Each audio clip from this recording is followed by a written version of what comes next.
Hey, I'm Eric Byram, EOA umpire, and I'm here today to break down a runner being hit by a batted ball. Now, what may seem like a simple rule can sometimes get a little complicated depending on when a runner is hit and where a runner is hit. So I'm here today to break down a few examples up here on the board, and we'll go through each rule set, and then we're going to take a look at a few videos that I have for you all with some situations where the runner gets hit with a batted ball. So let's keep it real simple at first.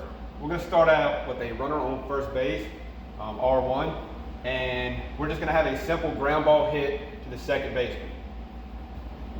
We use this as our indication of the ball being hit.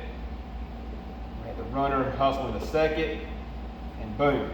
Now the runner is hit by the batted ball before the infielder has an opportunity to make a play on the batted ball or before it passes an infielder. Now we all know the pitcher, we're not counting him as an infielder in this situation. We're going to get to that here in just a few minutes on a rule dealing with the pitcher on this also. But here we have a real simple batted ball. R1 makes contact with the batted ball, and we already have U1 who's in B. Since we have a runner on first, he's going to come out, time, you're out, and that's pretty simple. Now we need to know what to do with the batter runner. That's pretty simple also. We're going to put him at first base. So that's one of the easier ones that we're going to discuss. Let's go into another play. Let's put him on first and second now.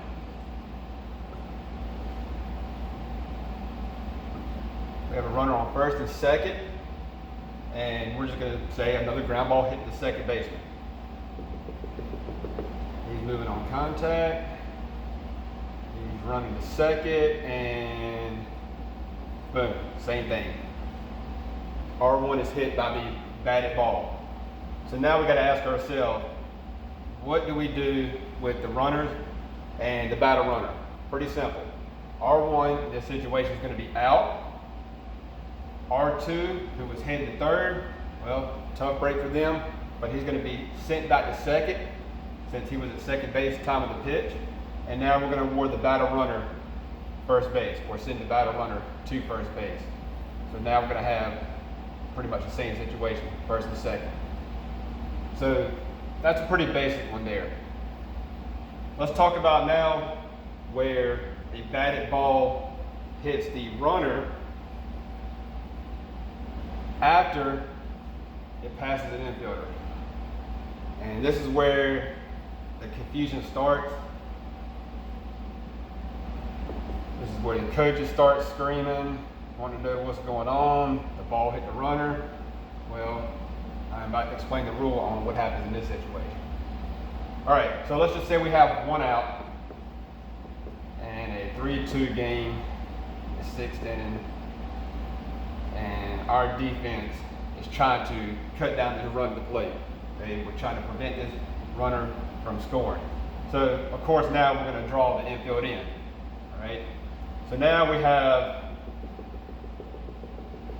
a sharp ground ball that is past the shortstop, it is past the fielder, and no other fielder has the opportunity to make a play on the baseball.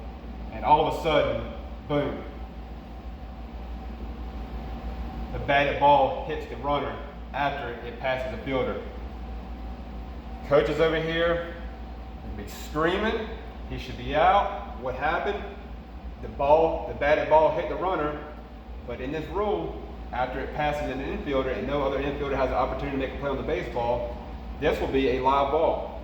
And to even go further on this play, to let them know that, yes, I'm watching this play, that I know the rules, this is what we can do as a base umpire.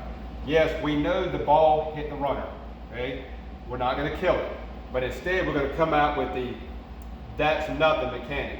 That lets everybody know that, yes, I know the ball hit the runner, but at the same time, it's still a live ball and we have nothing on the play, okay? So if the ball shoots off into the outfield, it's whatever goes, okay? The ball is still in play. So just keep that in mind and know the difference between passing an infielder or before the infielder has an opportunity to make a play on the baseball. All right. let's keep it rolling. We talked about the batted ball being deflected. Let's set up our defense. We'll put a runner on first.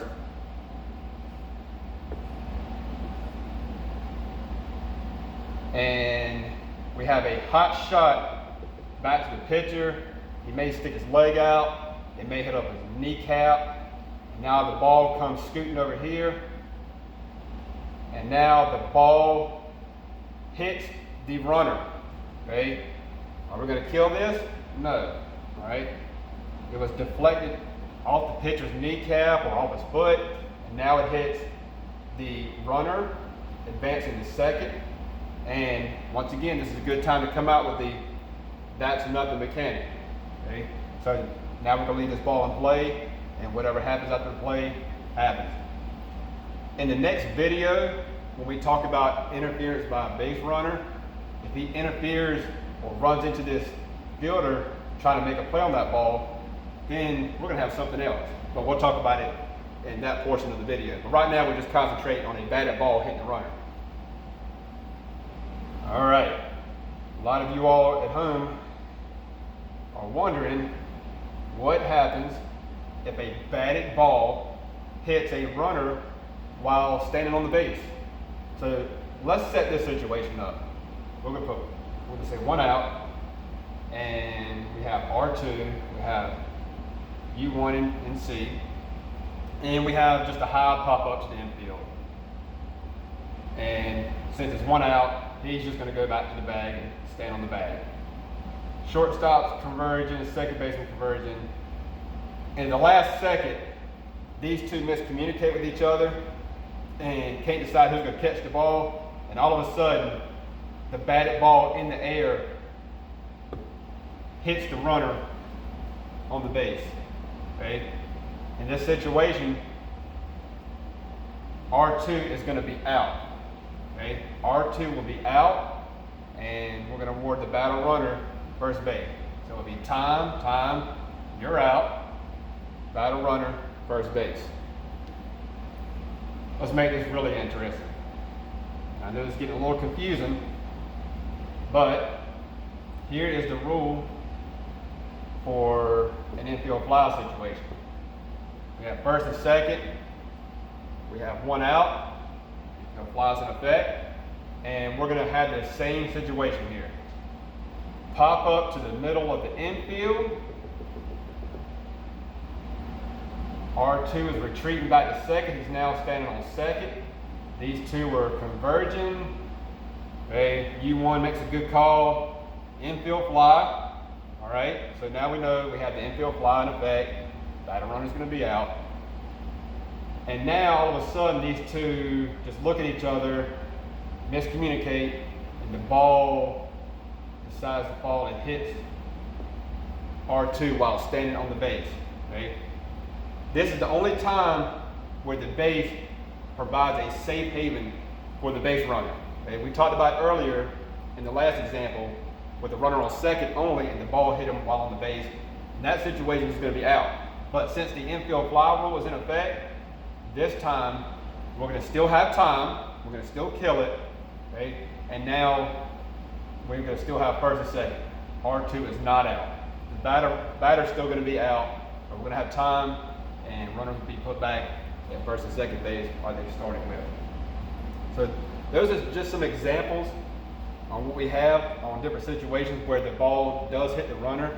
Yes, it seems like a very easy rule, but it can get complicated when it comes to times of when it hits the runner, where it hits the runner, passing infielders, before it passes an infielder. Other infielders have an opportunity to make a play.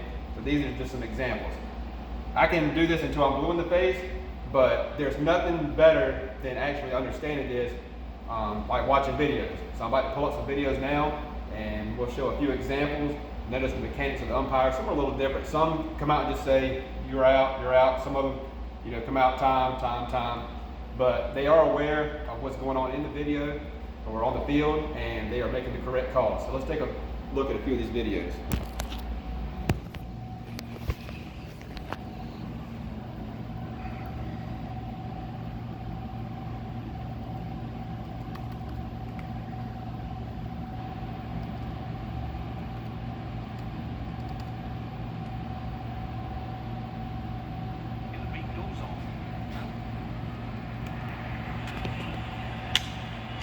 to third. Oh, into the hole, and it hits the runner. He's out, and the inning is over. Lou Croy could not vault over that high-bounding run is at first base. All right, we have first and second, one out. Possible double play ball, but Yep, it hits him. R1 is out. R2 is going back to second. Batter runner awarded first base. I'm wondering if Beltre did that on purpose. First and second, 2 outs. We don't have to worry about putting runners anywhere. That's the third out of the inning. Hit for Arias, and the putout goes to the closest fielder, Jordy Mercer. Another situation where we have 2 outs. 0-2 pitch, and that's shot into right field, and it hit Alvarez. Man, that was the tying run right there in the 9th inning. Oh my! Talbot will get a hit, but it doesn't matter. Alvarez is hit, and that is how the game ends. Runner at first, no outs. Good example here where to place the runners. What a break for the Phils. Moore is awarded first base. The ball's dead once it hits the runner. Here's another example of runner at first. Now the 2-1. 1 out. Runner on the move. Ground ball to the right side. It hits the runner. It hits him and goes into right field. And there was no call on the play. Called it. Second base umpire. Yeah, we can do a better job here of making this call here. No way 4 umpires can miss that. And now the 2 corner umpires. First base So umpire Marty Foster. we're all going to get together now. And third base umpire right after a hit. Yeah. That was a perfectly executed hit and run. And they decided, yes, it did hit him. All right. We'll break down this video just a little bit. Unfortunately, it is 2 outs, but we do have second and third, and I would love for it to have been 1 out because it will give you an example of what we need to do in this situation. Okay, R2 would be out, R3 would be sent back to third, batter runner awarded first base if there were less than 2 outs. With 2 outs, it doesn't matter right here because this is the third out. But knowing what to do with the runners with less than 2 outs is very important. On the ground is short. It hit the runner. That'll end the inning. It hit Lagares. In the inning. Out to short. It hits the runner. Oh, yeah. Speaking of, we have less than 2 outs here. Himself on first base here. So now R3 is going to have to go back to third. R2 is out because he got hit. And batter runner, yep, standing on first base. 2008. That hits the runner. Time, you're out. Ball's dead. No double play. He does it again. It hits it hard, and it hit the runner. So these are just some examples on plays where the batted ball hits the runner. The question is now, will you know what to do in these situations?